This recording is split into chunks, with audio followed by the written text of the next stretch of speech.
अब जब भगवान कहने लगे बार बार, नहीं मैं लाऊंगा लाऊंगा, निश्चित तुम लोग निश्चिंत रहो, भोजन करो भोजन करो, इति उक्तवा, यह कह करके सपाड़ी कवलह कृष्ण, हाथ में दही भात का कवर लिए दिए, चार अंगुलियों में वैसे लिए दिए, चल दिए।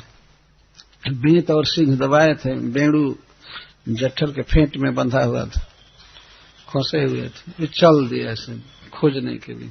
भगवान ने कहा कि मैं भी तो खाते हुए जा रहा हूं ना, मैं भी ऐसे खाते हुए जाऊंगा और आप लोग यहां बैठ करके खाओ, कोई मेरे साथ ना चल। कुछ सखा मधुमंगल वगैरह जब उठे जाने के लिए तो भगवान शपथ देने लगे कि तुम चलो मत चलो, बैठो बैठो, तो लोग बैठ गए, लेकिन एक कवर भी वे खाए नहीं बच्चे। ये 14वें अध्याय में बात आई हुई, नैकोप्य भोजी कवलम यही तो साधु भुज्यता। जब श्री कृष्ण आएंगे साल भर के बाद, फिर भी बच्चे ये समझते हैं कि अभी अभी आया है, तो कहते हैं कि हे मित्र, अभी हम लोग तुम्हारे बिना एक कवर भी नहीं खाए हैं, आओ आओ बैठो खा ले। तो श्री कृष्ण दही भात का कवर लिए चल दिए, खोजने लगे, खोज रहे हैं। भगवान के इस वत्स अन्वेषण की लीला का ही ध्यान करके उनको समाधि लगी थी सुखदेव जी को, और माताओं के सौभाग्य को देखकर। तो भगवान खोज रहे थे, चले वहां जो फील्ड था, मैदान था, उसे थोड़ा सा दूर चले तो कुंज में झांक रहे हैं, अद्री पर्वत में, गोवर्धन जी के ऊपर, गुफा में, दरी में, इधर उधर घाटी में, कंदरा में खोज रहे थे, झांक रहे थे। सर्वज्ञ ईश्वर सब जानते हैं लेकिन जब बछड़े नहीं दिखाई दे रहे थे तो भगवान का चेहरा बिल्कुल चिंतित लगने लगा, क्या हो गए बछड़े। उधर खोजते हैं, फिर उधर खोजते हैं, चारों दिशाओं में खोजे। अद्री दरी कुंज गहवरेशु, अद्री कहते हैं पर्वत, गोवर्धन जी के ऊपर, बगल में, नीचे, जतिपुरा के तरफ, अन्यौर के तरफ, पुछड़ी के तरफ, इधर राधा कुंड तक पहुंचते हैं। खूब हैरान हो रहे थे। और इसके बाद कुंज में खोजते हैं। कुंज कहते हैं जो स्थान लता आदि से पीहित होता है, ढका होता है, जिसमें भीतर जगह रहती है लेकिन बाहर से ढका रहता है, तो उसमें खोज रहे कुंज। और दरी पर्वत के कंदराओं में, हो सकता है घास के लोभ से घुसे। और गहवर, गहवर का अर्थ है संकीर्ण, संकटमय स्थान, बीवर आदि, जहां प्रवेश करने में भी भय लगता है, घना वन, जंगल, कंटक आदि सब, उधर खोज रहे थे। तो एक बात सुखदेव गोस्वामी जी स्पेशल कह रहे हैं, आत्मवत्सकान, भगवान अपने वचनों को खोज रहे थे। तो इसका अर्थ है कि श्री ब्रजराज का पुत्र होने के कारण ब्रज के जितने लोग हैं इनकी प्रजा है। नंद बाबा राजा हैं और राजा के ये पुत्र हैं कृष्ण। तो इनकी यही भावना है कि जितनी भी गौएं हैं, जितने भी गोवत्स हैं या गोप हैं, सब मेरे हैं। भगवान अपने वचनों में और अपने साथियों के वचनों में भेद नहीं कर रहे हैं। इसीलिए सुखदेव जी कहते हैं आत्म गोवत्सान वत्सकान, अपने गोवत्स को विचिन्वन, खोजने के लिए, अन्वेषी तुम, श्री कृष्ण हाथ में दही भात का कवर लिए निकल गए।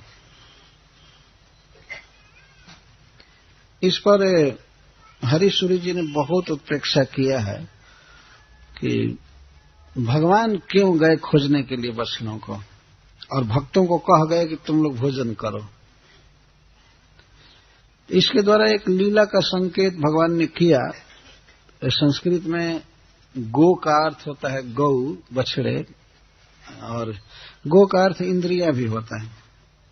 तो भगवान की लीला बिल्कुल सत्य है, वचनों को खोज, लेकिन इसके द्वारा वे संकेत कर रहे हैं कि यो मद भक्ति रसैक लुब्ध मनसस, ये मद भक्ति रसैक लुब्ध मनसस, तेषां कदाचित् सताम् अक्षाणी भ्रमतो दुरंत विषये मग्नानि जातानि चेत् त्यक्त्वा भोज्यमहं स्वमप्यजितवात् संशोधयामि स्वतः तद्भीतिं च तद्भीतिं च निवारयन् इति तथा कृत्वा चितो दर्शयात्।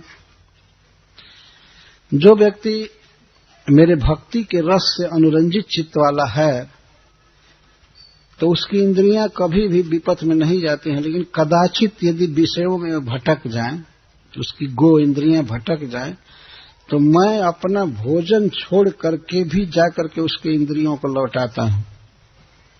उसके इंद्रियों की चिंता करके मैं उनको बस में करता हूं। भगवान ने इस लीला द्वारा यह दिखाया। तो बच्चों की गो मतलब इंद्रियां बाहर चली गई हैं, ये कहने का आशय, उनके बछड़े बाहर चले गए, विषयों में भटक गए, लोभ हो गया। तो इसी तरह से जो भक्त हैं उनकी इंद्रियां विषयों में नहीं जाती हैं, कृष्ण में लगी रहती हैं, लेकिन कदाचित यदि चली जाए तो श्री भगवान उन इंद्रियों को पुनः अपने में लगा लेते हैं, भटकने नहीं देते। तो भगवान खोजने जा रहे हैं। अच्छा, भात का कवर लिए हैं भगवान, तो इस पर हरिश्री जी कहते हैं कि सर्वम त्यजामि समय बहुना किम प्रियामपि सदाशय गतम भक्तम न कदाचित त्यगात तथा।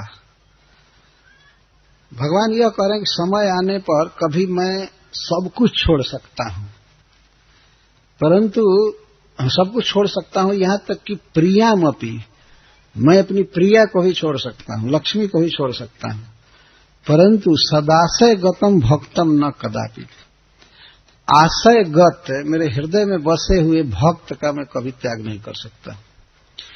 संस्कृत में यहां से यहां तक हाथ का जो भाग है इसको आशय कहते हैं, आशय गतम। और भात भक्त को कहते, भक्त को ही भात कहा जाता है। ये भात जो हम लोग खाते हैं उसको संस्कृत में भक्त कहते हैं। तो आशय गतम भक्तम, हाथ में आया हुआ भक्त अथवा हृदय में बसा हुआ भक्त, भगवान कहते हैं मैं सब कुछ छोड़ दूंगा लेकिन भक्त का त्याग नहीं कर सकता। यह दिखाने के लिए भगवान भक्त को हाथ में लिए जा रहे हैं। और त्याग दिए लेकिन भात नहीं त्यागे, मतलब भक्त नहीं त्यागे। ये भगवान इस लीला द्वारा सूचित कर रहे हैं मैं सब कुछ छोड़ सकता हूं लेकिन भक्त का त्याग नहीं कर सकता। संस्कृत में भात को भक्त कहते हैं। ये सब